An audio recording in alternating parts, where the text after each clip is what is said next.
Welcome to Discovery to Delivery podcast. In this podcast, we are going to discuss about the gig workforce of India.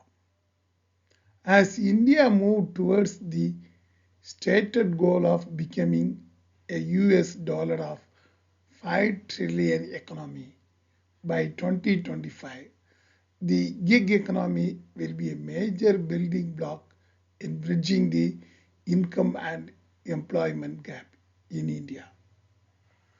Who are the gig workers? Gig workers are typically self employed contractors who work on a project by project basis. They are equivalent to freelancers. And they may be an independent contractors or purely temporary or contract employers. This gig economy is rapidly growing trend in India.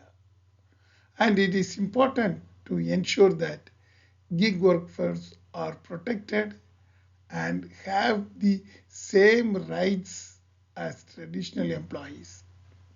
The Indian government is taking steps in the right direction, but more needs to be done to ensure that gig workers are treated fairly. Here are some of the examples for the gig workers force in India. You can take the example of the Swiggy drivers, Zomato drivers, online cab drivers of Ola, Uber, and even the urban company, TaskRabbit workers, freelancers, even those who are coming under the artist, editing work, graphic design, and web development. These are all the people coming under the gig economy.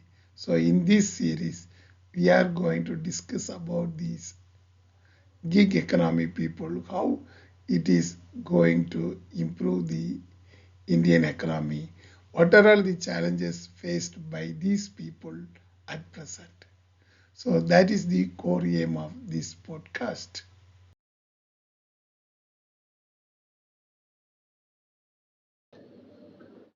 We are witnessing a paradigm shift in the world of work.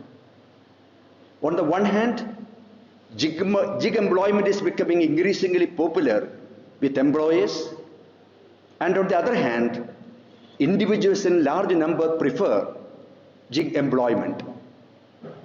Employers prefer gig employment due to cost effectiveness, scalability, and access to specialized skills. Employees prefer gig work due to flexibility in working in different projects, which allows them to continuously expand their skill set and gain valuable experience across various industries.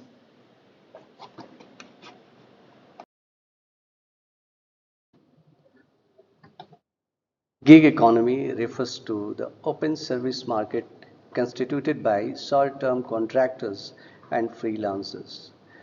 It is in the benefit of both the organizations and the service providers. Because of its flexibility, it offers attractive services to its clients. It has contributed around 1.25% to the GDP and expected to contribute a lot to the objective of 5 trillion. Companies like Uber, Ola, Zomato are contributing a lot to this segment.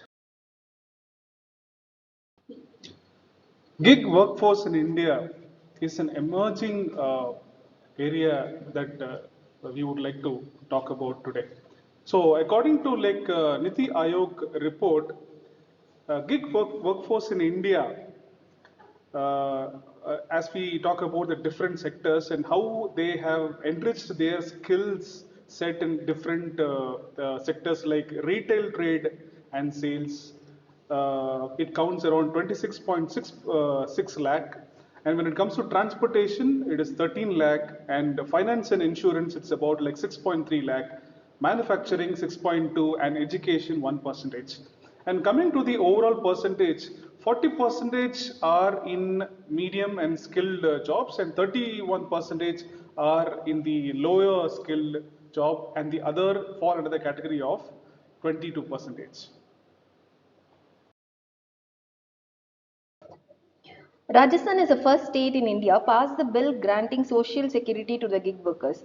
So through which many of the women gig workers will get benefited.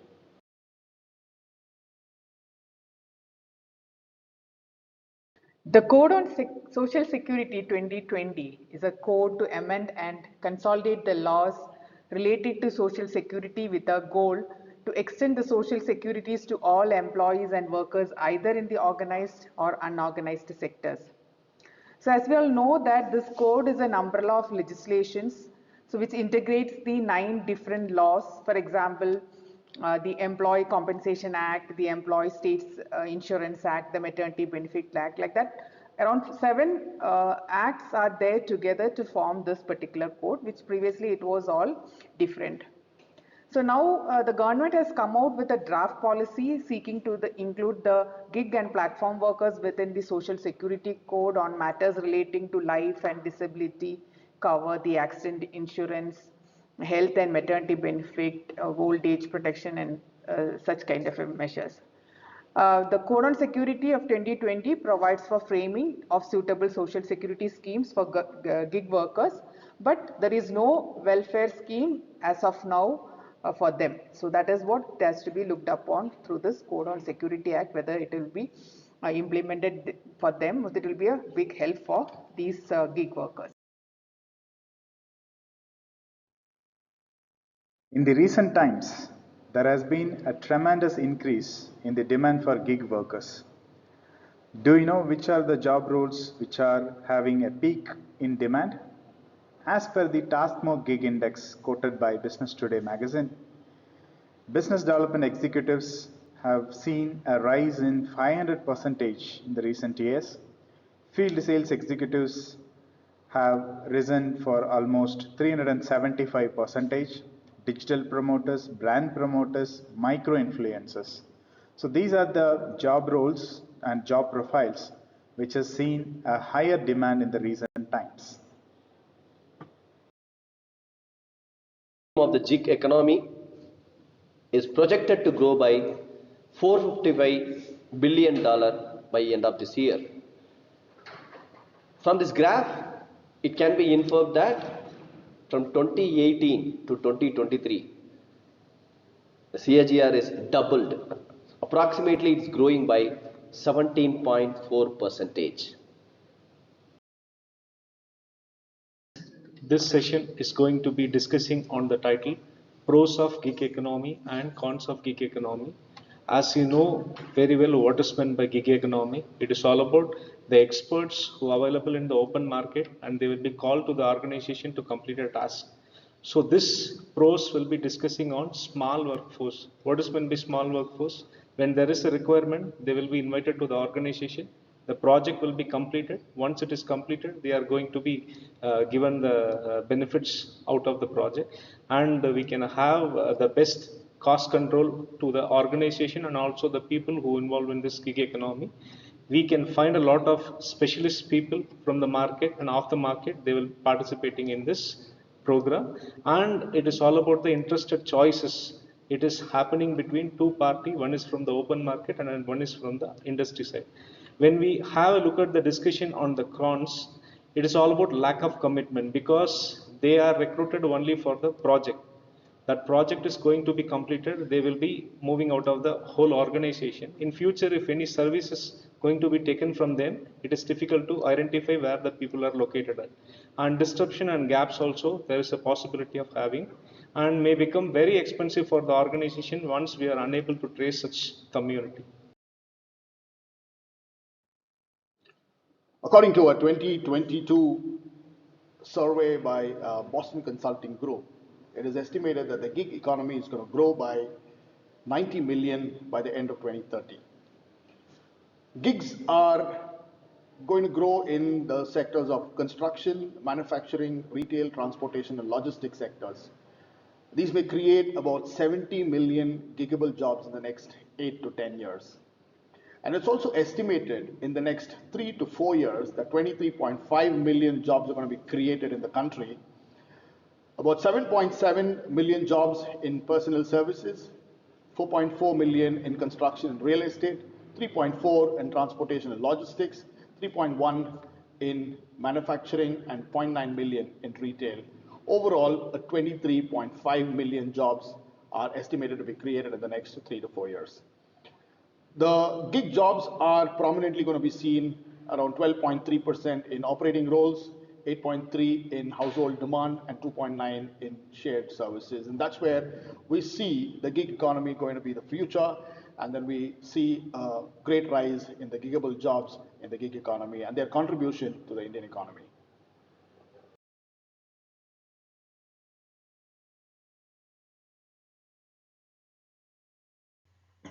Yes, I hope you had a nice discussion. Even though the gig workforce is improving, there are some challenges associated with the gig workers. And these gig workers face exploitation by employers, lack of access to benefits, and difficulty of finding a stable work. They may also be vulnerable to economic shocks and other risks. You might have seen during the COVID time, the Indian government is taking necessary steps. As we know, in case of Rajasthan, they created a new act, and also central government has implemented new code of social security, and the government is also considering the legislation that would be gig workers more rights, such as to right to minimum wages and also paid leave. However, this gig economy is a complex and evolving problem. And it is important to understand the challenges and opportunities that it presents for gig workers in India. By understanding this gig economy, we can better develop policies and programs that support gig workers and ensure that they have a fair chance to succeed. If we are ready to take these steps, we are able to achieve the desired goal of Indian economy by 2025. Thank you.